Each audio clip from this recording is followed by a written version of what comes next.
Hi friends! Welcome back to Nischala's kitchen. ఈరోజు నిశ్చలాస్ కిచెన్‌లో summer special సపోటా juice.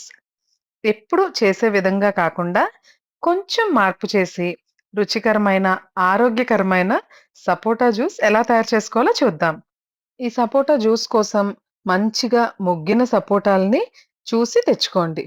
Mixie జార్‌లోకి seeds తీసేసి తొక్క తీసిన సపోటా ముక్కలు ఒక కప్ యాడ్ చేసుకోవాలి.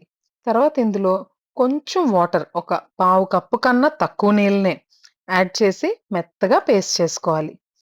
దీన్ని 2 సర్వింగ్ గ్లాసెస్‌లోనూ సమానంగా నింపేసుకోవాలి. ఇప్పుడు నేను తీసుకున్న 1 కప్పు సపోటా ముక్కలకి 2 గ్లాసులు జ్యూసొస్తుంది.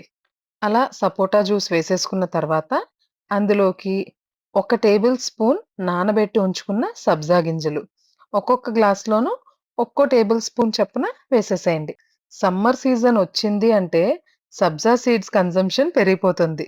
మా ఇంట్లో అయితే జస్ట్ వాటర్ బాటిల్‌లో కొన్ని సబ్జా సీడ్స్ వేసేసి, అవే వాటర్‌ని రోజంతా తాగుతా ఉంటాం. ఇప్పుడు సబ్జా సీడ్స్ వేసిన తర్వాత, చాప్ చేసుకున్న సపోటా ముక్కల్ని కూడా ఇందులో యాడ్ చేసేసుకోవాలి. ఇందులో మనం యాడ్ చేసే మిగిలిన ఐటెమ్స్ అన్నీ కూడా ఫ్రూట్ షాప్ స్టైల్‌లో జ్యూస్ చేసుకోవడానికే. సపోటా ముక్కలు వేసిన తర్వాత, సన్నగా చాప్ చేసుకున్న బాదం పప్పు. చివరగా మీకు అవసరము అని అనిపిస్తే కొంచెం హనీని కూడా యాడ్ చేసుకోండి.